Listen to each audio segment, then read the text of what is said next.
Welcome once again to the Whore Next Door. I am your host, Molly Stewart, and today I have with me someone I'm very excited to talk to, Darby from Cannavatie. Hi, guys. Would you like to tell everyone what Cannavatie is? Absolutely. So we are essentially a production cultivation located here in Nevada. One thing that makes us different on the market is that we were one of the first cultivations and production facilities that were connected, which I love to bring up just because it's one of the reasons we're able to offer really good quality as far as concentrates go, and a variety of other products.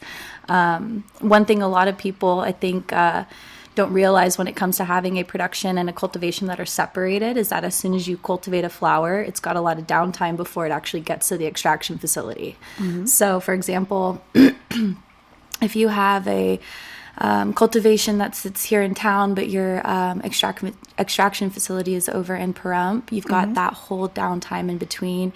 So that's a lot of the time why you have to flash freeze product, which obviously takes time, costs money in order to do. So having that, you just walk in, take the product, walk right over to the other place. Exactly. And it's like farm to table marijuana.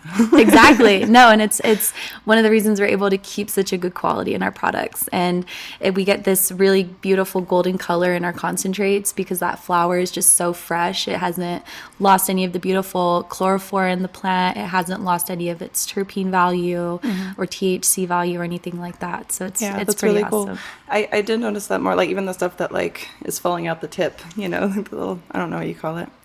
I love smoking weed, but I don't know very much about it, which is why this is so fun to be able to dive into this with you. Because when we met for coffee initially, I didn't really know anything about like the freeze drying and that it can lose its potency, like shipping between. I didn't even know that you guys had other products besides just the little motivator pre-rolls. Like I had no idea. Yeah, no, we offer a whole line of products. We have gummies and capsules. Those are kind of our edible option. Those are all vegan as well. The main reason we make them in a vegetable capsule and for our capsules at least is because it's so easily digested in the system versus your traditional gelatin capsules. So the absorption rate's a lot better. Oh, that's good. So that's awesome. That's and really then cool. For gummies, a lot of people don't know gelatin is because it's non-vegan. They're like, okay, well, how do you make a gummy vegan? Yeah. And we're using a thing called pectin, which you get from the cell lines of fruit or the cell walls of fruit. And so you can kind of isolate that gummy texture out of that. And so that's what we're using as a substitute. That's cool because, the indica gummies that you guys actually let me try, they're very good. But it was such a different consistency than even, and I love gummies, like gummy everything, candy, edibles, whatever, I love it. But it was, I don't know how to say this, but almost like melted in your mouth. You know what I mean? Instead of having to just like chew it, it gets stuck in your teeth. You know, you're like forever picking it out. Yeah, no, it definitely creates a better texture on it. They taste amazing. I think they almost allow for a little bit of a sweeter flavor profile on them. Yeah, it did. Without being too overbearing. So we do have those. Those are awesome. So I'm glad that you got to try them out. I am too. And we do have our live clear cartridges, which are going to be more of like a live resin cartridge. Okay. And to kind of go in about like what live resin even is. Yeah, because I don't even know, so tell me stuff. Awesome, yeah. So basically what a live resin is when you get those really good terpenes that come out of the plant, you're flash freezing those terpenes, so that way they're at that peak point. As soon as a plant gets cut from the stalk, essentially, it just has that kind of deteriorating phase, right, where it just kind of starts to dry out. It starts to lose some of that, I guess like a flower, right? As soon as you cut a flower from its base, it's going to have that shelf life. If you don't freeze it or if you don't take good care of it and give it the nutrients it needs while it's not off its stalk. So essentially what doing live resin is you're freezing or you're utilizing those terpenes as soon as that plant has been cut from its stalk. Freezing it so that way you can get its max potency, max flavor out of it when you're extracting. And with cartridges, it's interesting because you get this oil, which is called a distillate. It's basically they've taken plant matter, and they've stripped of all of its impurities, all of the waxes in the plant, everything that you essentially wouldn't want to smoke. Yeah, like anything that you don't like need from it. Exactly. Basically. And essentially all you get out of it is the THC, and so it's got no flavor left in it. So we actually have to reintroduce those terpenes after. Okay. So something that we do a little bit differently is we actually steam our cannabis for our cartridges. And what that does, yeah. So how do you go about doing that? we put it into this little chamber where it's got kind of like a condensation build at different levels. And so we isolate the condensation from the plant, and that's where the terpenes are typically found. That is cool. Yeah, so that's what we use to flavor our Live Clear cartridges, which is pretty awesome. That's cool. I definitely want to try those. Yes, no, I'll totally bring you some. We have our resonates too. Those are what's called a botanical terpene. So if you ever try like a cannabis cartridge where it's a little fruitier on the flavor, a lot of the time those come from natural fruit sources or herb sources. And that's kind of the cool thing about cannabis. And another topic I love is cannabis and fruit have a lot of the same terpenes in them because cannabis is one of the few plants that can actually transfer its nutrients under soil. So at one point when cannabis was just growing wild, maybe next to a strawberry field or next to a lemon tree or something, at one point they got those terpenes and were able to transfer those through soil. So my theory is kind of that's how we have such unique flavor profiles on each strain. Wow, that's crazy. I had no idea. I had no idea that it spread nutrients through the soil. Yeah. It's really interesting. Yeah. It's just this whole living thing, and then we cut it down and we smoke it. It was made for us. Yeah, you know, I don't really understand, I guess, the negativity towards marijuana. I kind of understand, like, hey, it doesn't work for you, it's not your thing, but it's kind of like, to me, it's the lesser of two evils, for instance, between alcohol, which everybody, you know, I mean, where is it? It's everywhere. Yeah. It's not like, oh, you can't go to like a Walmart and check out with your kid with a 6-pack of beer or something. Right. But like, for instance, I just went and got pickup today, and they made me roll down the back of my car windows to make sure nobody else is like in my car. And I'm like, what do you think? I'm like sneaking this to children? Like, I don't understand. Yeah, no, there's definitely a huge like taboo in this industry. Yeah. You know, it's interesting actually working in a dispensary. We do our pop-ups and stuff in the dispensary side. The different, I would say, personalities that people come in with, you know, as far as just like their demeanor towards cannabis, you know, it's like you get 80% of people that are just so stoked to be in there. And then you get that, you know, 10 to 20% where it's like they got dragged in there. And they're like, I came to visit and the locals told me to come with them here and I don't want to be here. What if I get drug tested and I smelled it? And yeah, right. They're like so afraid. Like, it's like, it feels like some people still have that idea in their head. You smoke weed once, it's all downhill from there. You can never quit. It's a gateway drug. Heroin is on the next line. And I'm like, whoa, calm down. Well, and you know, too, what's interesting is you get a lot of people that have tried it once and it was not a good experience for them. And that's like one of my favorite people to speak to, right? Because I'm like, okay, well, that product didn't work for you, but what would you use cannabis for now? And maybe there's a product that could do better for you, or maybe has less THC in it but has other properties from cannabis that have good benefits that could help, you know, somebody. Yeah, for sure. I mean, even different strains, just like indica, sativa versus hybrid, so many people, I mean, we're all so different inside. We're all obviously going to react to different strains differently. And always, like, the first time that you smoke weed, I'm sorry, but like, I even remember the first time I smoked weed. I don't even know what I thought. There was a whole movie going on inside my head and I freaked out. But, you know, it was enough that I didn't smoke it for like years and years and years. But I was also young. I way over smoked it. Nobody told me how to do it. Right. You know, nobody told me, like, because I thought, you know, it's like a cigarette. Just smoke the whole damn thing.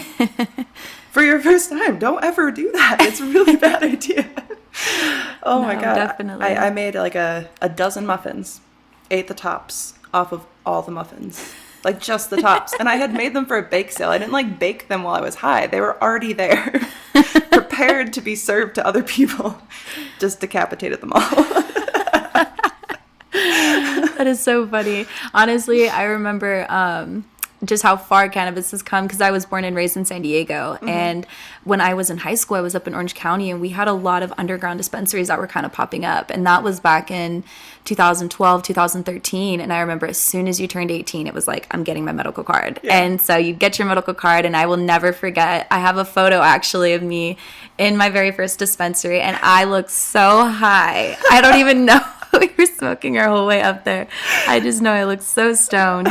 But yeah, I know I feel like this industry has come really far, and I feel like there's so much more growth to be done in it, you know? Yeah, there is. Actually, I grew up in Michigan, and it was legalized there. I'm not sure how recently. Like, I don't live there anymore. I know because my family lives there. But like they're having huge like crops of marijuana, and I think there's something in the new defense bill legislation about working, like allowing banks to work with marijuana companies. Did I read something about that? You know Or do what? guys There know? could have been. I'll have to look into it to get more information I don't on know it. why it was part of the defense bill, but that's what I read. I don't know. Well, and honestly, it's been so weird with banking and cannabis because it's such a federal issue at that point when you're dealing with banks that have a federal agency that handles a lot of their bureau issue.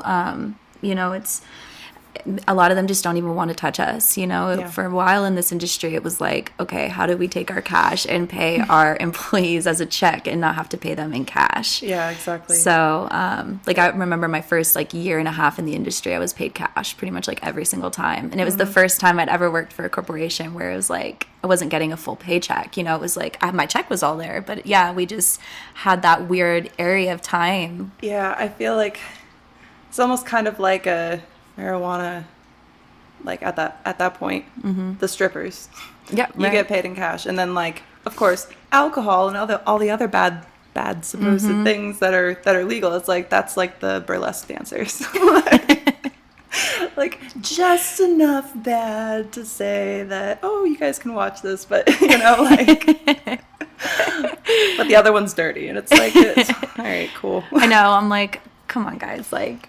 People just gotta start kind of looking at things in a new light now. You know, I feel like the world has evolved a lot in their mentality, but there's still that stigma in certain fields. Stigma is one of those things too that it ebbs and flows and changes with time, you know, and it's like there's going to be periods where people are harder on it, and then there's periods where you don't talk about it as much, and then, you know, things change. But one of the correlations between like the adult industry and the cannabis industry is kind of that similar thing. I mean, there's been all this stuff going around with banking problems for forever. Just the thing that happened with OnlyFans alone, almost kicking all of sex workers basically off the site that built the platform for them. Right. And to then, well, this particular, you know, card master doesn't want to work with, and I'm like, come on, there's other options. There has to be other workarounds. I mean, look at all these sites for the adult industry that are operational. Right. You know, it's like they're making revenue somewhere. The money is coming in from somewhere. There's a way to make this stuff, like, there's a way to make it happen. Yeah. So at this point, there's just like a lot of excuses flying around, and it's all tied up in like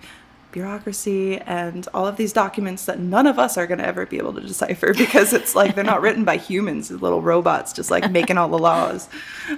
Yeah, no, and honestly, like, I know that there's a lot of third-party companies that work with banks, but since they're third party, they don't have that same regulation over them. So I know that that's getting a little bit easier as far as getting card transactions in and being able to support that. You know, it's like for a while we couldn't even use your debit card because like as soon as the bank would see something like that, they would flag.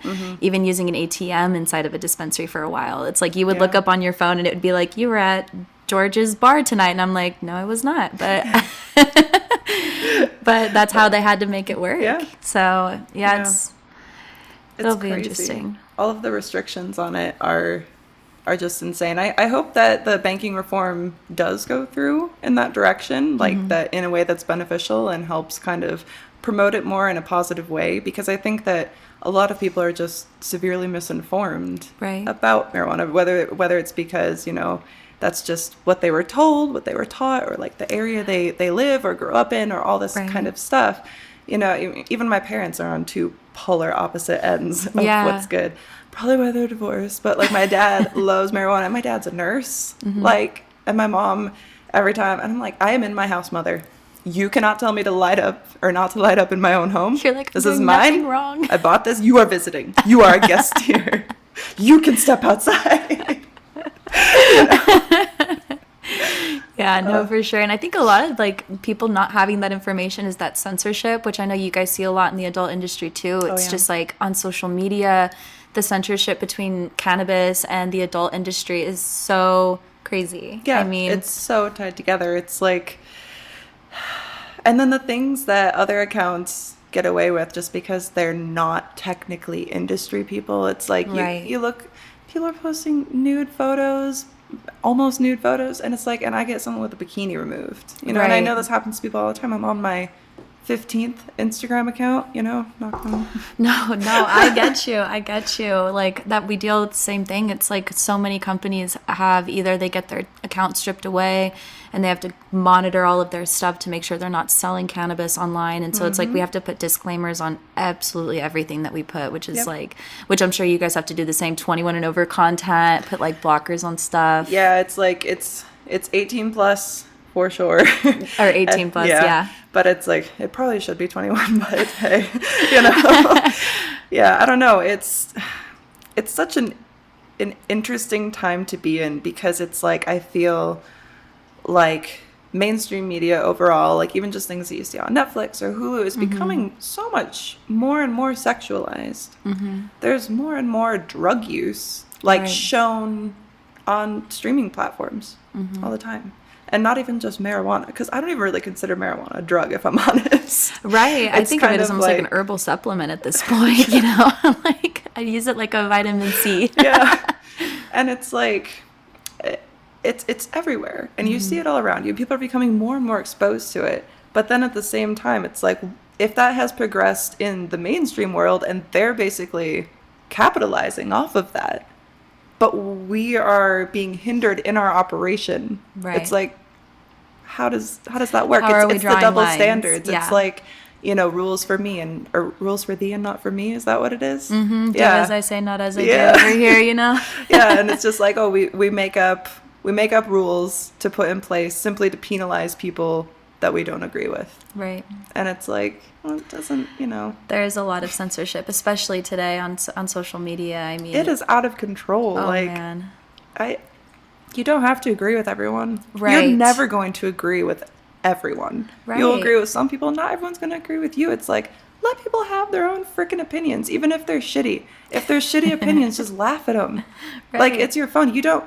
We choose how we react to the things that are presented to us, whether it's the way someone's talking to us, whether it's something that they're doing. It's like your reaction to that, you have to own that. They don't own that. You know, someone else's opinion and someone else's goals and dreams and the things that make them are not you.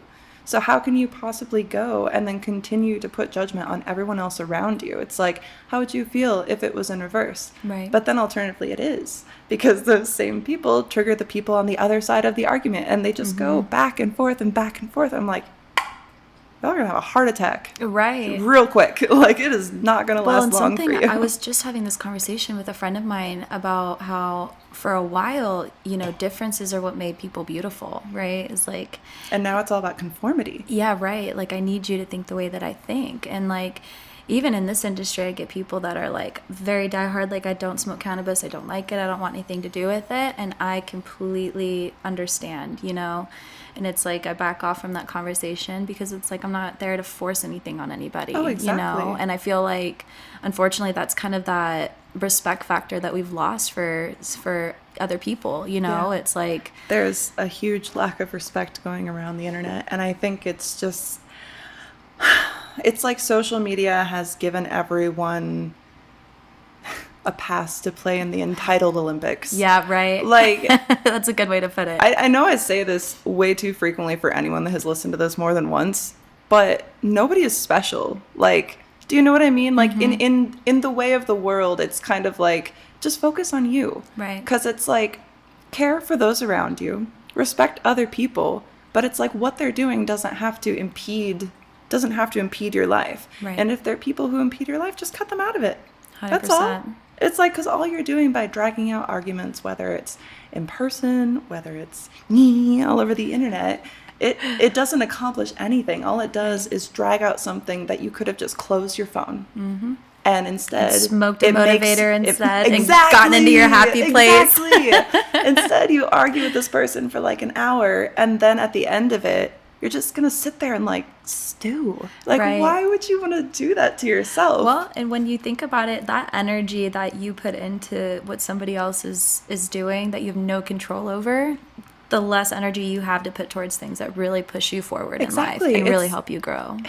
It's so true.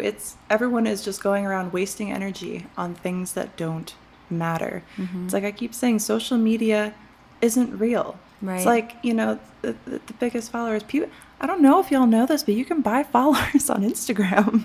Like you can get like 50,000 for like $10. Times is hard. It's COVID really strapped people.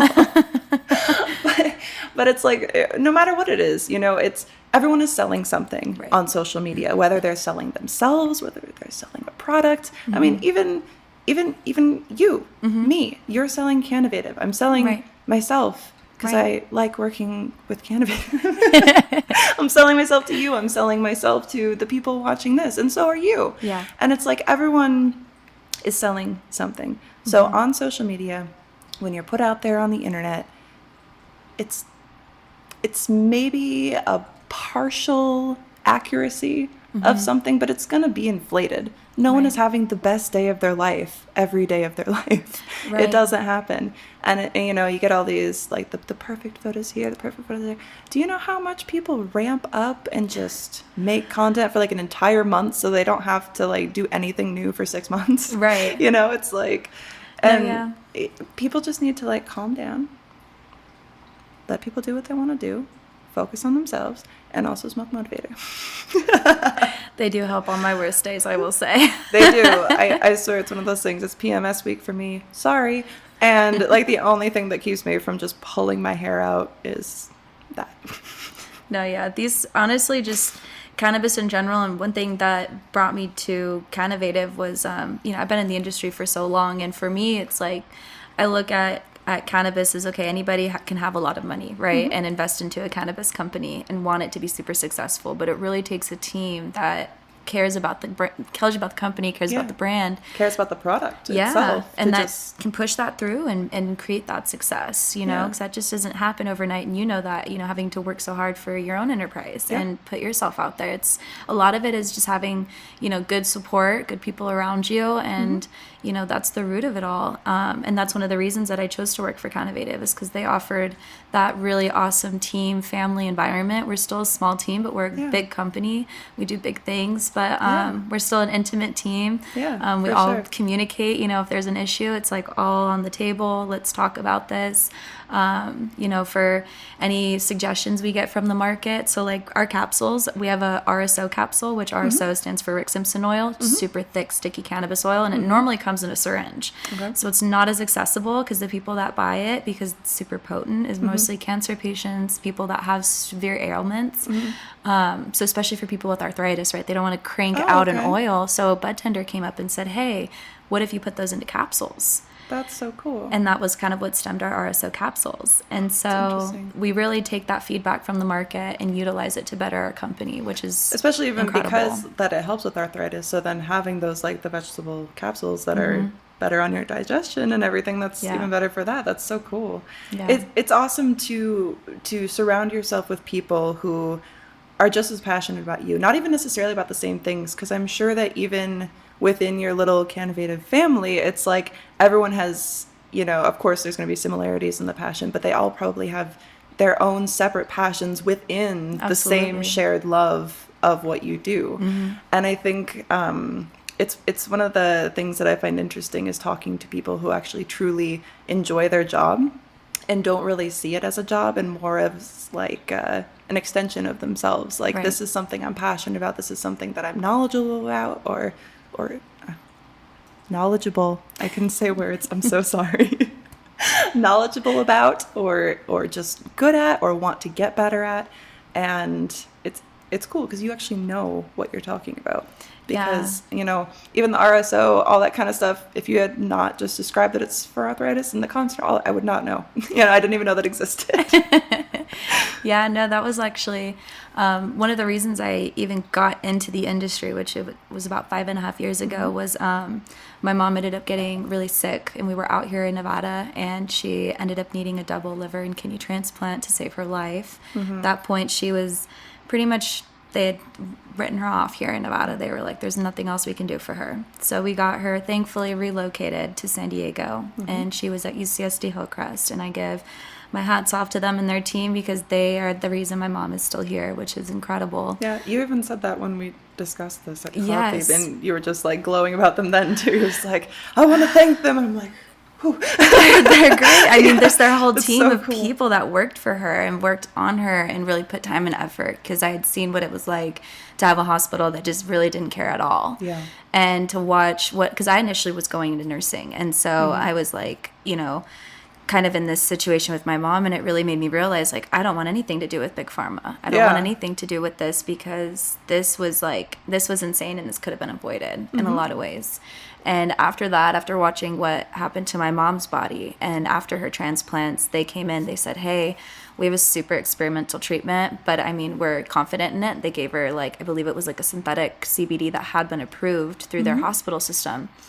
And I was like, yes, please. Yeah. And after that, try anything at that point, you know. Literally, I was like, whatever you guys think is going to work, let's do it. You know, at that point, it wasn't about anything besides saving her life. Yeah, of course. And so I was already a pothead. I was smoking a lot growing up. That was always my biggest vice in my mom's eyes until this situation. And then afterwards, cannabis was really the only thing she could use for her pain. Her organs are just so sensitive. Yeah. So I just became like obsessed. Like, how does this plant work? Why is it okay for her to take when her organs are so sensitive?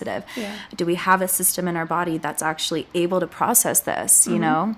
Because with pharmaceuticals, the reason they go straight in and straight out is because your body doesn't really want to absorb it. And so it's like a 24-hour period. It goes in, goes right out of the body, and that's it. Yeah. With cannabis, like, I was wondering, why does it stay in your fat for a certain amount of time? It stays in your blood and your urine for a certain amount of time. And then it found out it's because your body's retaining that, like, actually wants it. So it grasps onto whatever THC you put in it. If you take edibles and you have like excess amounts, it'll just store it into your fat or into your blood or anything like that. And it was so interesting to me that is like just this random thing that your body happens to store, almost like water. I had no idea. That's so interesting. It does explain more with edibles. Though, just because I guess, edibles don't really work on me anymore, which is actually a question I had about, is kind of like even the indica gummies, they taste delicious, but it's like, I took it before bed, I just got a little sleepy, but not like, oh, I'm high. Do you know what I mean? Right. And edibles used to bring me to a point that I was like, oh, I'm very high, you know? and then it just became like, oh, my muscles are relaxed. And now it's just like, has it hit you? Is there anything in there? Well, I will say, I mean, your liver actually has to turn the THC in the gummy into what's called a delta-9 THC, and that's the chemical that gets into your bloodstream. That's actually what makes you high from the edible. And your liver has to produce an enzyme in order to process that product. So if your body's not producing enough of that enzyme or doesn't produce that enzyme at all, you won't have much of an effect from a traditional edible. So at that point, the RSOs are better because you can put them on the tongue, and it's a little more of a potent oil that gets more digested in the stomach, or drinks too. Yeah, I've had a few drinks before. There was one that was in Washington. It was called Mount Rainier Cherry Cola. Oh my God, it was so good. I could see the love in your face. I love it so much. It had like a little pop top, just like from the soda shop. Oh, so good. But I've even had that as well with smoking. My friend and I were just talking about this morning, actually. Just like, for instance, because she found a strain that she really liked. It made her really creative, and she's really artistic. And so it would just like flow with the creativity. And she's like, and then after a couple weeks of smoking it, now it just makes me like sleepy and hungry. So one of her questions that she wanted me to pose, which I'm curious about, is kind of like, at a certain point with overexposure, maybe to like too much of the same strain, does it kind of lose its potency? Because, for instance, when I smoke motivators, which is primarily what I smoke, it's infused. It's obviously a higher percentage of THC than other joints. And then sometimes I'll get one that's like a 20%, and it's still a sativa. It's basically feels like it should be the same thing, and it fucks me up. But with the motivators, I can smoke casually on a big long one all day. And I'm I'm good. I'm high, but I'm not like, I'm so high. You know what I mean? Yeah. No, yeah. So for these guys, I think your tolerance can go up to a certain extent. Also, there's terpene sensitivities too. So like, depending on what terpenes are dominant in that sativa plant or in that indica one that you smoked, that can all play contributing factors. And depending on like your body chemistry and how your body processes certain terpenes or how it mentally reacts to them, they can definitely not necessarily lose potency, but you almost kind of get used to that strain. Okay. So I would say kind of like switch up your cannabis for sure. Like we have our traditional pre-rolls, and I'll spark up one of those every once in a while. And I think it's just getting that total cannabis high from it. So like I'll roll up a joint of just our flower and I'm like, man, I feel like super stoned off of that, you know? And yeah, so with these guys, because we mix the concentrate in with it, if you're smoking them all the time, your tolerance is going to go up for sure. Okay.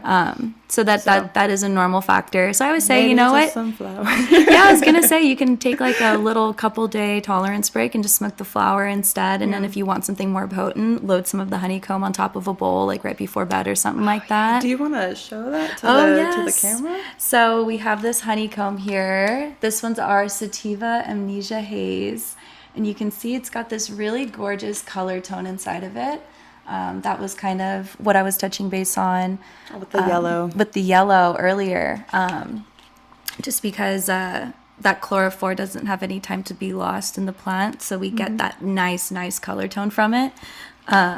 And that is something I really like about our concentrates is for me, I'm all about flavor and I'm all about that look and that smell. Yeah, it looks cool. Yeah. And one thing about this honeycomb, because initially, we were getting feedback like, oh, I don't like dabbing it because it burns really quick. And we're like, well, you're actually supposed to mix it with your flower, which is why we use it with our motivators because it's a drier consistency on the concentrate. Okay. So it breaks down like a keef, and it's just so easy then to just throw on top and just spark up, and it makes your flower burn a lot slower.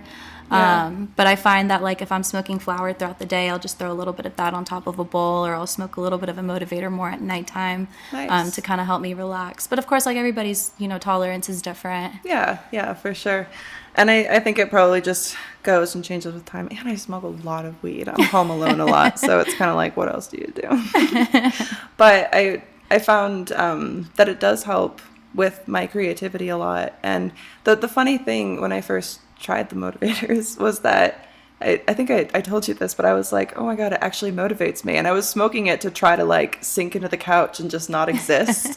And it had other plans because I cleaned my whole house. Started drawing, I did some laundry. I was like, what is this?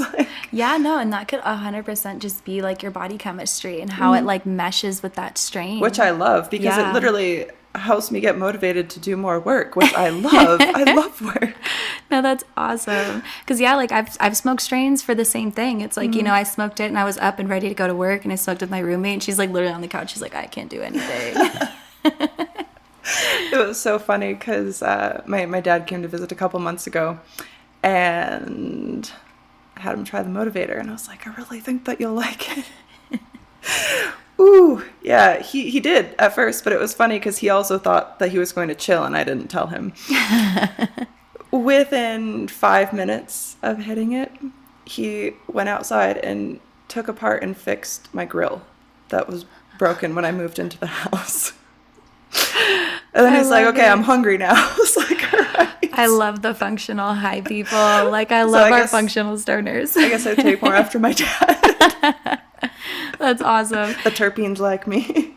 Yeah, no, and like because I'm the same way. Like I can smoke and like really get up and start getting things taken care of. Like that's my total remedy. I find that when I don't smoke, like my brain is like all over the place, and so I don't end up getting anything done. Yeah. But when I smoke, it's like I'm just so more like focused. I'm a little more streamlined, and it's just such a natural focus. I don't feel like jittery, like I just drank a bunch of caffeine. I feel very like at ease. I feel very chill, and it gives me an appetite, which I love. Me too, because it's one of those things that I work so much and I'm kind of just always in go mode because my brain doesn't shut off. Right. And so I forget to eat.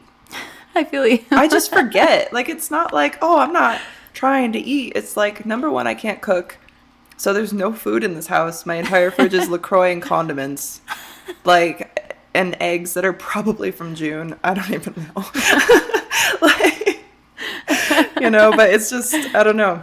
I feel like when I do smoke motivator, not other strains, I specifically noticed it with this one, is that I feel like all my thoughts are always going like this. Like there's just this word and all these things, and I know there's a bunch of stuff I need to do.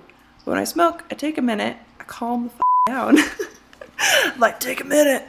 And then all of a sudden they just start, and there's lists.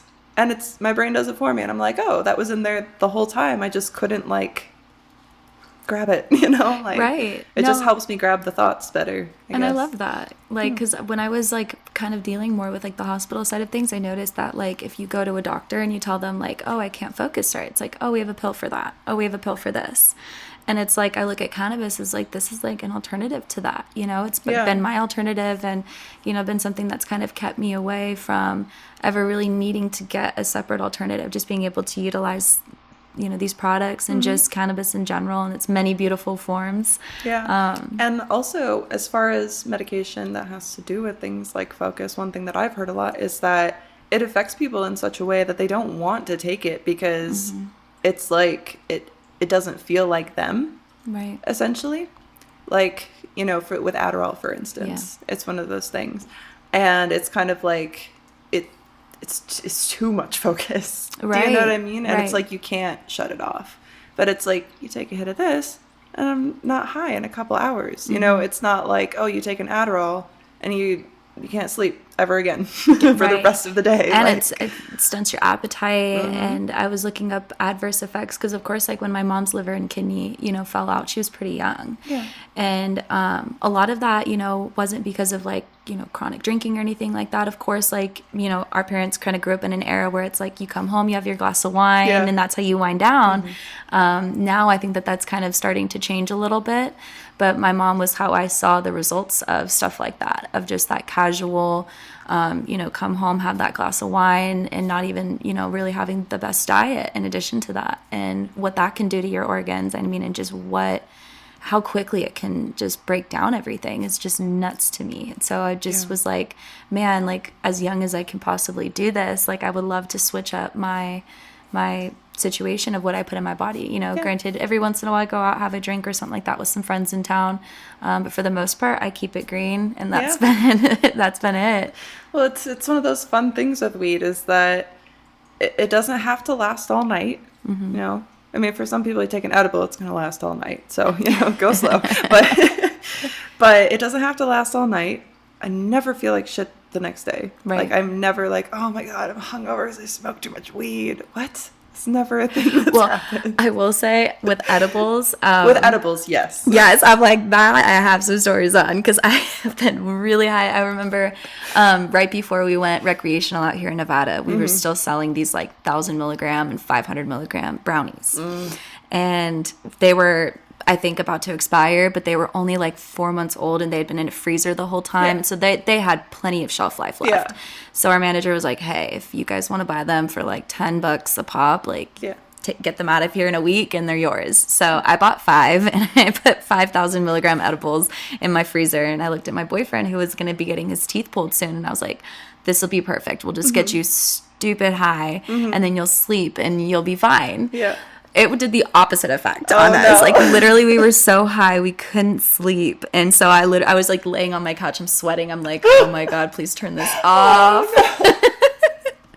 The most I could do is get up. I got the biggest bowl of cereal, and I got back down into my couch, into my cozy zone. And I ate that bowl like it was my last meal. I fell asleep for like 9 hours and I woke up and I was still high. And I was like, how does this happen? I've been high for like half a day. Oh my God. But yeah, I was definitely off that because we ate 500 milligrams each. And that is like, that will hit you like a ton of bricks. Definitely overdid it on that one. But I'm glad I had that experience. I lived in San Francisco for a short period, and my landlord grew and sold weed illegally and taught me how to make edibles. And I made cookies. And I had at the time, like, I didn't smoke. I had smoked like once a year before. And I was like, never again. Because I was so high. 12 muffin tops. Oh my God. But I made, you know, a little big old tray of like little sample cookies so that he could like let people test the product, you know, that kind of stuff. And my boyfriend at the time, he didn't know they were edibles. Oh no. He ate so many of them, then got the munchies, ate more, projectile vomited everywhere. Oh no. It was really cool. It was like, and then once again, since I have a vomit phobia, I was like, I'm never, ever having an edible. Never. And now I'm like, where's the edible that can get me high again? You know what? I'll totally get you some of our RSO to see how you like it. Because I think it would really get you the effects that you're looking for. So I'd be curious to see how it affects you. So I'll totally get you some. Because I keep trying. Like, people told me drinks. And I was like, all right. So, because I had the one in Washington. It was amazing. So I tried one down here. And it was like 100 milligrams for the whole bottle. I drank the whole thing in a matter of an hour. Mm-hmm. Nothing. Really? Nothing. I was like, I got a period, maybe like 10 minutes, where I was like, things are pretty fucking funny right now. But other than that, I was like, I just didn't feel high. Yeah. You know, I don't know. Yeah, no, I'll see how that stuff does for you. Because I know that, like, I have a friend of mine, she's literally half my size. She's so tiny. And she can eat, like, 400 milligrams and 300 to 400, you know, in a sitting, and still wake up the next day and go to work and be totally functional. Like, she didn't just do what would kill me the night before. Like, I'd be weed hungover 4 days from now. Literally. I'm like, how do you do this? Are you a magician? Teach me your tricks. But yeah, so it's all based off your body chemistry. So, you know, if you're like, what is wrong with me? Just know there's nothing wrong, and that there is a huge population of people that have that exact situation where they just don't feel the same effects that most people do from traditional gummies, chocolates, drinks. Yeah. And for that, just straight cannabis oil is it's more potent. So that's for my mom. She's got like an insane tolerance. So that's what I give to her is the RSO, because that's pretty much the only edibles that really can get her where she wants to be, just like you were saying. So I'd be curious to hear your feedback on them and hear if they do. Yeah, I'm totally down to try them out. I am always down to try out marijuana. My 19-year-old self would be like, no. Once you're 30, you'll understand. Can't do alcohol anymore. It's not, my body does not enjoy it. No. Or I should say that it enjoys it too much. No, I get that. In the extent that I can drink far more than I should, and I should just not drink at all. No, and with Vegas having the accessibility that it has to alcohol, just that 24/7 environment, I'm like, man. It's everywhere. It's hard to avoid. I even had times like, because it was really through my divorce I started drinking much more excessively than just, I'm young and I do porn. You know, like, it got bad for a sec.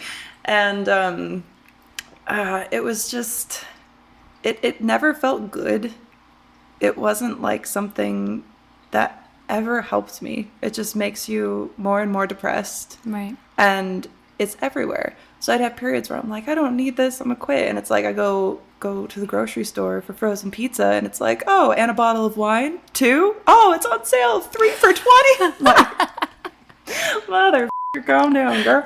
Like, it's not. I can't miss out on this deal. It's such a deal. Get my Albertsons reward points. Like, got a coupon.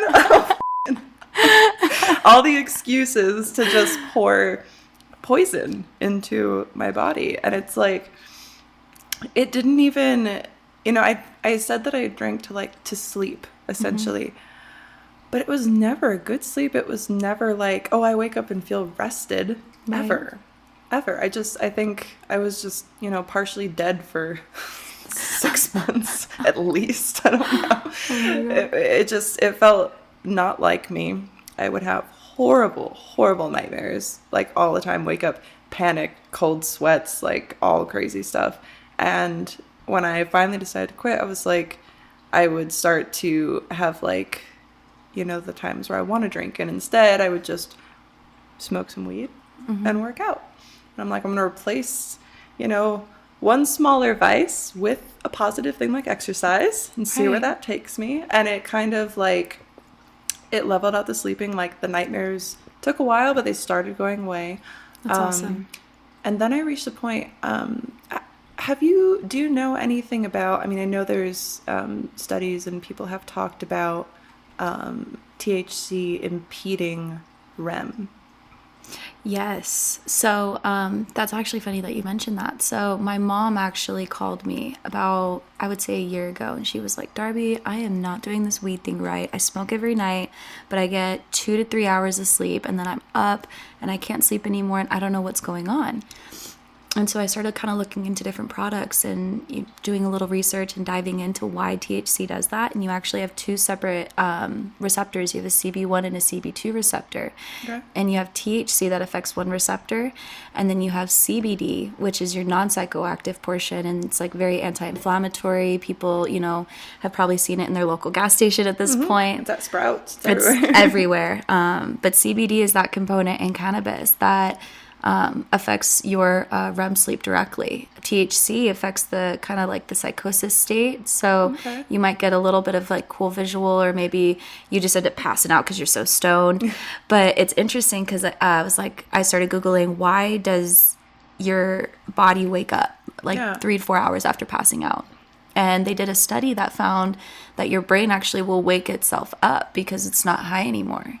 So just like when you're, awake and you're smoking, 3 hours later, you're like, oh, I want another joint. I want to smoke another bowl. Yeah. And, because that high effect is almost gone, that psychoactive effect is almost gone. Mm-hmm. And it's the same thing when you're asleep. And so with CBD, you're able to channel further into that REM sleep. It helps that receptor kind of trigger for your brain to fully relax so you can get that full state of REM sleep. So I say if you have sleeping issues, definitely like CBD edibles will be your best friend. Like, cool. And I found that out because I had accidentally picked up a bunch of CBD edibles from a dispensary, not realizing that they were CBD. And I was like, oh man, I don't know if I want these. And I was like, oh, whatever, I'll try them. So I ate one right before I went to sleep, and I got some of the best sleep I've gotten in a long time. So interesting. Because you see CBD everywhere, but it's like, I'm not like going out to a dispensary to like look for CBD to smoke. So I didn't really know what it was. It's like, don't get me wrong, I got CBD lube, I got CBD lotion just because it has pot leaves on it. It's cute. But Absolutely. It's like I don't really know, I guess, all of the actual benefits of CBD. So that is very interesting. I didn't realize that they worked on the different receptors. Yeah, they affect the body very uniquely, and it's a super cool thing to see. As far as like the mass produced CBD, I always say it's better to go to like your local dispensary to get, fully tested CBD, just because for a long time they didn't have a regulation on it. So absolutely anybody could produce it. And so there just wasn't a whole lot. So like I had somebody come to a dispensary and they're like, I just bought this 4,000 milligram tincture and it doesn't do anything for me. And then I found out, CBD as a molecule, the way I describe it as you remember Red Rover when you were a kid? You'd all hold hands? Yep. So I describe a CBD molecule as that. So you got a bunch of tiny molecules all kind of holding hands together to make that little grain that's like the same size as a grain of salt or something. And now you want to break that molecule down because it's so big and it's so heavy. Sometimes your body can't break that down further. And so you can do something called a nanoparticulation, which I know is a huge word, but cool. It's essentially just sending a sound wave in between the hands of those little molecules so they can act individually. It doesn't really change anything. It's just isolating the people essentially, or the little molecules, to act individually. Oh my God. Bless you. Bless you. Thank you so much. I feel like I got a dog hair stuck in my throat. I probably do. Oh, good Lord. It's those little corgi hairs.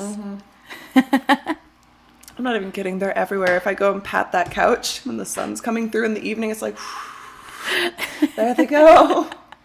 They're with me always, even inside my body. Probably 80% of my lungs are just dog hair. But it is interesting about the CBD because I used to, like, before I was like super heavy drinking and all that stuff, I had very vivid, crazy dreams all the time. And my brain is so weird. I don't know. It's like a Dr. Seuss book, like up in there when I'm asleep. But when I started drinking, of course, it just became all of that creativity of my brain, but nightmare. And then I lost the dreams when I started smoking weed to sleep instead. So recently I started like not smoking weed or making sure that I wasn't high before I went to bed. So it's like just smoke, have dinner, then go to bed. Right. Instead of like smoking right before bed. And I've started having like some little glimpses of dreams and I'm like, I almost remember. Fuck. I want to get there. So maybe CBD is the way to try.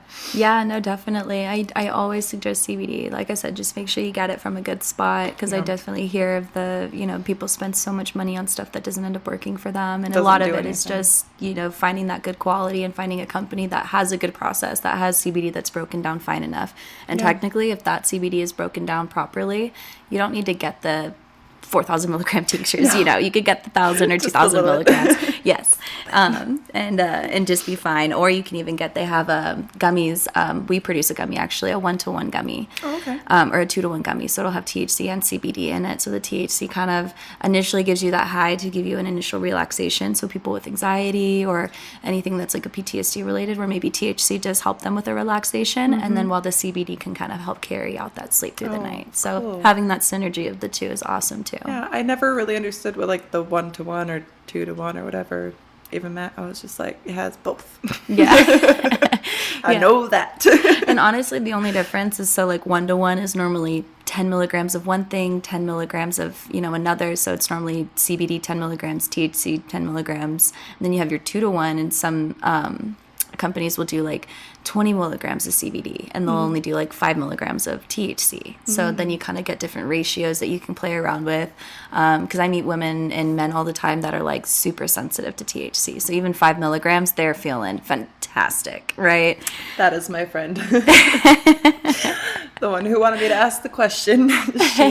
She is so adorable. I brought her these what are they, wild gummies or something, just because they tasted good. Yeah. Like, their consistency reminded me more of the indica ones that you gave me, just a little like softer, like I brought her those, and they were only 5s. She cuts them in half. I was like, you are adorable. Also my boyfriend, same thing. Yeah, no, I love it. I wish I was like that now. I know, right? Just like, kind of like, I wouldn't have to buy so damn much. Right? I'm like, God, my wallet would not go mainly to weed. No, that's awesome, though. Well, what have been like some of, your experiences as far as being in the adult industry? Do you feel like a lot of people smoke weed, or do you feel like a lot of people don't? Yeah, I feel like a lot of people do. There's actually a lot more, I'm not trying to like offend anyone, but when I say sober, I mean sober from alcohol or like other drugs, because for me, it's like that thing that I said. I know that weed is a drug, but I don't really consider it a drug because it's kind of like, it's almost medical in the way that it helps me versus even like other medication that I've taken in the past. Right. And, so there's a lot more people who are sober from alcohol in the industry than people think, and there is a lot of trauma within the industry, whether it's what got you into it in the first place and you came into it from your trauma, whether someone put you into it to begin with, whether you were traumatized in the industry itself. I mean, it does happen, and it happens everywhere. It's not exclusive to the adult industry, but we have to be honest and say that mental health is something that has to be really, really watched and cared for in this industry, especially because even just the sheer fact that you're constantly being judged on basically your body. It's like you get picked apart for anything. Right. And the more that people watch, the more that they become fans, the more they feel like they own your body, you know, and it's like they separate, you know, what they see from the actual person that's inside. And until you're able to find a healthier balance to have that own separation for yourself, you know, it's difficult to fall into that trap of just, oh yeah, I am a horrible person, or I do have to do these things and push myself to extremes that I don't want to because the fans need it, and they, you know, and it's like, it's very easy to fall into vices, and I am a victim of that. And, you know, it's something that I think weed is very beneficial. A lot of my friends do smoke it, and friends who have also had substance abuse problems. I know some people are also into psychedelics and stuff, but I'm too scared of my own brain to go down that route yet. So, but we'll save that for another podcast. Yeah, another podcast. Oh, I did shrooms for the first time. What? I'll just be under this damn table, not coming out for anything. But I think that it's a much. I used to be terrified of smoking weed around other people because I didn't really understand myself on weed, because I didn't really understand how to even use it appropriately. Right.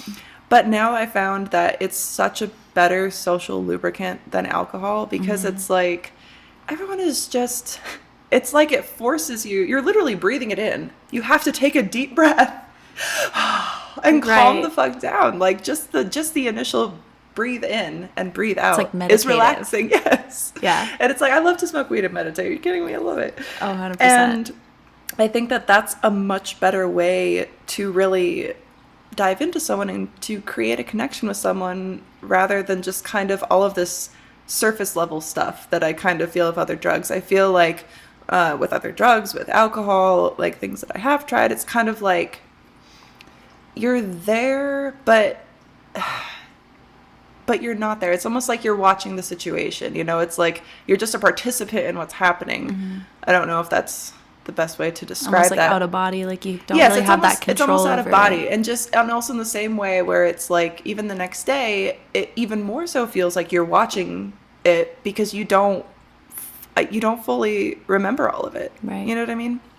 And with weed, I can sit down with a friend, someone I don't know that well, and I can just be like, all right, we both breathed. Now what do you want to talk about? And you're fully there. You're invested with the people who are there, because you've all calmed the fuck down. You're not like, you know, I've never personally done coke, but you're not coked out of your mind, like, you know, being a psycho. Like, you're not, you know, drunk, you know, with your friends convincing you, you know, trying to convince you not to drive, or just, you know, fighting at a bar, or any of the stuff. You're just typically like in your home, chilling. In a friend's home, like chilling somewhere, and you're just able to, it's like the conversations that I can have with myself when I'm high, then suddenly I can have with the people around me, where it's like, it takes away the inhibition of like, oh my God, are they overthinking what I'm saying right now? I'm overthinking what I'm saying right now. Are they judging me? And it's like, it's gone. It's just like, oh, we're all here. We're chilling. We're doing the same thing. We can all just talk to each other like people. And I always retain those conversations. Right. It's not like, oh, I wake up the next day after I smoke weed with a new friend and I'm like, oh my God, what did I say? Like, you know, worrying that, you know, I gossiped about someone or said something I wasn't supposed to or whatever. Yeah. And I think that that's really beneficial. And I think it's a good alternative way to relax and decompress in a way that I don't really feel is as harmful to your body. And, you know, people can say, you know, oh, well, smoking is bad for you. It's like, yeah, but I mean, I vape nicotine too. So it's not as bad as some things. And there's so many different ways to consume marijuana that it's like you don't even have to smoke it. I just happen to have an oral fixation and I like to smoke, okay? I love that. No, yeah, and honestly, and I tell everybody, because, you know, I get people where they're like, I smoke weed and I get paranoid, you know, and they have that like adverse effect. And that's where it's so important to find that strain for yourself and be honest with your bud tenders and tell them like, hey, like, I am prone to feeling this way, so can you give me something that might help? And that's a lot of the time what these bud tenders behind the counter of the dispensaries are trained to do, you know, is give you that good information and be able to find you a good strain that's going to give you the effects you want. because I have a friend that cannot smoke sativas because it literally just makes her so paranoid, and she hates the way she feels on it. But she'll take a indica, all day long, and loves it because instead of it making her feel like she needs to sit down and not do anything, she just gets that level-headedness. And for me, it's like I have anxiety. I was diagnosed when I was a kid, and over years I've learned to control it, and I've learned to have good remedies to calm my soul down. But having something like a good indica just really like streamlines that process, like you said, that meditative inhalation, and just okay, everything's cool. And it's interesting because a lot of the time that's why people are so addicted to cigarettes, for that same reason, is because it's like that moment they can get outside. Same, I got my little vape over there too, and like, I'm no good. Dragging over here just the whole time. You're like, damn, I want mine. I'm looking over. But yeah, so it was just like I read a study actually about that concept of when you're trying to get off of cigarettes, or if you're trying to get yourself an alternative, something like a hemp cigarette or something like a cannabis, pre-roll or anything like that is such a good alternative, because you're not going to be smoking those tar-like and there's so much in cigarettes that have nothing to do with tobacco. So yes, it's like, there's so many additives, and with cannabis it's so streamlined. And I had like, here's from the plant, that's what's in here, right? That's it. There's nothing else. The only thing that could ever be in your flower, and I always say, be careful buying from people you don't know or anything like that, especially on the black market, because just buy from dispensaries. But all of you people in the illegal states, be careful. Know who's selling you your weed. Yes, always know. And I always say that because like I have heard of people that have smoked like a moldy plant, and they didn't realize it. Now they have like almost like pneumonia-like symptoms. And so it's like, your risk of that is low, essentially. At this point, if someone gives me marijuana and it's not sealed, like, I don't want it. Because I had an experience where fairly certain someone laced my joint, because I had never had a reaction like that to weed before, and it was the worst experience of my life. I thought I was dying for like 9 hours. There was something in there, and it was not supposed to be in there. And so now it's just like, I guess I give a shit enough about myself now to make sure that I'm doing things that are appropriate and the way they're supposed to be done and all this. But as far as like even that, I can't smoke sativa for this or the other, I had a huge period where I thought that I couldn't smoke indica because I had one paranoid event on indica. But when I looked back on it, rationally, after I wasn't also drinking anymore, I was like, oh wait, like I was already freaked out before I smoked the weed. So obviously it just amplified it. It just made it a million times worse, Not the same incident as, the worst time ever, but it was just a lot of weird paranoia, like out of nowhere. I had it in my head for some reason, and it's probably because I was with my now boyfriend at the time, and he was so pretty, and I was like, I don't know why you're with me right now. You're beautiful. And I just flipped out. For some reason, I had it in my head that I was going to vomit all over him. I didn't feel like I had to vomit. My brain was just like, you're going to puke on him. And it just kept saying that in my brain to the point where I'm like, what if it happens? Oh, no. It just became this like little shriveled mess like in the bed. And he's like, I don't know what to do for you. I don't want to tell him I'm afraid I'm going to puke on you, because then obviously he's going to think I'm actually going to puke on him, which might make me puke on him. It was so crazy up in there. But then when I took a step back, I was like, all right, so I'm going to go into this just knowing that no matter, like, I feel like when you can get to the point, even if you get to a point of like freaking out, for instance, if I take a minute and I go and I look at myself in the mirror, I'm just like, you're fine. This will pass. I like out loud say stuff like that to myself, like, this will be okay. You'll be fine. And it's like, the more you say it, then you're just like, oh yeah, it's fine. It was just peaking, like, right. It's not a thing. Yeah, no. And I think, like I said, it's like you have your sensitivity to terpenes. You have everybody that reacts uniquely. And so it's like, that's what's so fun about cannabis, though. It's like, there's such variety even within so just, sativa indica hybrid. There's so much variance between all of that. Yeah, like my friend's grandma, like she'll probably never touch a joint in her whole life, but she loves her creams and she'll use those creams all day long. And she loves her bath soaks, and she loves all those little cosmetic things. So I always say, there's a product in there that can either substitute something in your medicine cabinet, create a relaxing environment for you, or just help you relax at the end of your day or at the beginning of your day. I don't think my mom would even use CBD.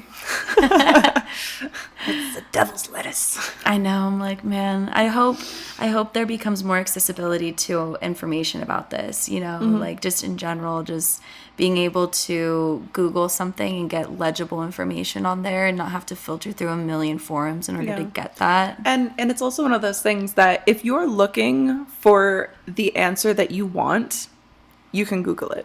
Because it's like, for someone saying that marijuana is good, it's, here's all these doctors who say it's bad, and here's all this research that says it's good, and here's the research that says it's bad, and it's like, and it's like that with almost anything that you could look up. It's like, where is the real information? How do you source the best information? And it's like, you have to go across so many different platforms of information to kind of get the truth from little nuggets. You're like, okay, this kind of lines up with all of these, and it's like, but is this still real? I don't know. Well, something that I found out that I kind of felt like I got like an ins on information a couple years ago, there was a guy that came up to a booth I was working at, and he said, you should use Google Scholar, because that forum kind of area of Google really isolates all the studies that have really been done about cannabis. Really? So you can kind of go onto Google Scholar and just search different things, and you can pull up benefits on terpenes, benefits on THC, and it kind of dives into a little bit more of like, hey, like this was actually done like 6-7 years ago, and you're like, damn, like I had no idea like that was even happening. Yeah, that's really cool. Yeah, and a lot of these studies were done privately through colleges, because I think that that's like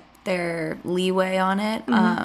But yeah, it's super interesting. So like I know that that's a good spot. And then I actually just recently picked up a book. It's called The Evolution of Cannabis. And there's actually a doctor that wrote this whole book. And he kind of had his own studies that he was able to delegate. And he wrote like an entire like 12-13 chapter book, and it's got all of these key points in it. So it's got like cannabis and diabetes, which I never thought about. Oh, really? And it's like, so for example, a diabetic patient maybe eats an edible that gives them the munchies, and then they sit there and they're not focusing on like their insulin levels type of thing. So you can have issues there. But this book really breaks it down, so you can almost find any field in there. I mean, they have like a whole area just for mental disorders, which I thought was really cool. Yeah, that's very cool. Certain ones, don't really mesh well with THC. And so for stuff like that, we suggest, going into CBD or other different areas of cannabis if it is something you want to try out, because it has other fields for it and has plenty of other things that work. Oh, SD card is full on the wide cam. That's fine. Actually, how long have we got? Is there anything else that you would like to bring up or discuss? Any big upcoming projects for Cannavative? Yeah, absolutely. So we actually just partnered with this woman. Her name is Jane West. She has a master's degree in social work. She's an incredible woman. She actually started this organization called Women's Grow after throwing little cannabis events. She ended up getting caught up. She got arrested. And after that point, influx of women and men were like, how are you doing this? What is going on? Like, how are you able to create this environment for people to just enjoy cannabis when it's such a taboo field and nobody wants to touch you, and you want to have an event here, but you want to smoke weed here? Absolutely not. Like they're very quick to shut that conversation down. And so the industry was like, okay, what's your secret here? Yeah. So she's really dedicated a lot of time to the industry and just really put herself out there to help the community of people that really have made this industry what it is. So we're really honored to be working with her. She just came out with these awesome little chillums, which if you don't know what a chillum is, it's like a little one hitter. It's normally in the shape of like a cigarette as far as just like the general structure of it. These ones are actually made with a medical grade glass. So they are pretty thick, and so they don't break super easy, which I love. I like the glass. Yeah, so it kind of creates a sleek look to it. She's also very feminine, so she likes to have kind of like a nice feminine twist on things. Yeah, for sure. And we'll have an indica and a sativa, and we're actually putting our motivator mix in there, which our motivators are straight whole bud flower and our honeycomb concentrate that I was kind of showing you guys earlier. And honeycomb's just about 50 to 75% THC or 80% THC on average concentrate that you get from cannabis. And it's drier, so you can mix it with flour. We put it in motivators, which is a full gram pre-roll. now they'll be in a nice accessible chillum that you can just grab and go. That's super exciting. So yeah, so we're pretty excited about that, but that's kind of what we got coming down the pipeline within the next few months. So definitely if you're Nevada, keep an eye out for the Jane West chillums, as they're going to be making a nice debut. That's awesome. Is there now I don't know, as far as like selling across state lines, that's not a thing that you guys can do, right? Not at the moment, no. We are working to expand our company into other states, but right now everything that we produce is pretty much sold here in Nevada. But we are active in just about every dispensary from here to Reno and Laughlin as well, all the way up into Mesquite. So if anybody's, all the way up there. yeah, I was going to say, so if anybody's interested in your, even just visiting and want to try something out, you can pretty much find our brand everywhere. Yeah, I definitely recommend it. It's very good. It's my favorite. They're not paying me to say this. It's just my favorite. I was so honored when they reached out to talk to me in the first place, like to have that meeting with you. I was just like, oh, so nervous. Well, we had seen that you were a fan of our products, and we were like, oh my God, like she seems so awesome. And I love, all the time. yeah, we just loved like how much you loved our brand. And so, same thing with us. We were just excited to, have somebody that had the amazing feedback that you had for our company, and just, It's really awesome. And it's so interesting to learn about this and to keep learning. It's like, I don't know very many things, and so I like people who know things to teach me things. It's nice. It's like, I didn't even know, I thought I didn't know about terpenes. Oh, about any of it, huh? No. Yeah, no, there's a lot to cannabis. I was actually just, I just released another episode. I believe it was with Lexi. I'm sure you guys listened to it. And I was talking about how there's too many choices, and I purposefully avoid going to dispensaries, and I just basically order motivator to my house, because it's like when the bud tender starts getting all like, what kind of high are you trying to get? I'm like, just high. Just get me there, Like, I don't remember what I called terpenes, but it wasn't terpenes. I was just making up words. I'm like, I don't know what these are. It's like, because they're not real. They don't exist. No, yeah, they're literally, they are what give cannabis its flavor, its effects. I always tell people, like, if you want something that makes you feel more uplifted, go in and say you just want sativa dominant terpenes, and your bartender will always find you something good. Oh, that's so cool. Yeah. Well, now I know. Now you're in the know. I'll have to go and be a weed snob now, just be like, oh, my terpenes. You're going in, you're like, we're talking terps today. We're talking terps today.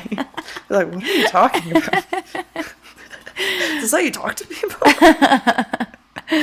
Oh, it's too funny. It was a pleasure having you on. And where can they follow you guys on the soch? So we've got our social media. We have Cannavatie. We have our YouTube as well, which has a podcast that just kind of goes into cool new things in the Nevada industry. Oh, cool. We also have our LinkedIn that you can check us out. We have a Facebook, all Cannavatie. I believe it's Cannavatie Group. And then you can find where to find us within dispensaries if you go to cannavativegroup.com. Cool. We actually have a whole list of dispensaries you can find us in. So that's awesome. Yeah. Cool. Well, give them a follow. They're awesome, and they need help on social media because, social media doesn't like them. So I know, we get flagged. Support porn, support weed, follow both of us. Fuck it. Absolutely. And if you guys ever have any questions too, my personal one is Darbalish. You can message me anytime with questions about cannabis or anything related to it. She's very knowledgeable, obviously. But yeah, no, we really appreciate the opportunity to come on here. So thank you so much for having us, Molly. Of course. You have any final words? Something for them to chew on? Learn about your cannabis. I would say just dive in, like take some time like this week and just research something. I promise you it will blow your mind. There's so many aspects to this plant that are so interesting, and maybe it could help you out someday or help out somebody you care about, and now you can give them a dose of knowledge on something. So I love that. Look at you. You're amazing. Thank you so much for coming on. Thank you guys for listening. Remember to, like it, download, follow, subscribe, tell a friend, tell your grandma. I don't know. Deuces. Later, guys.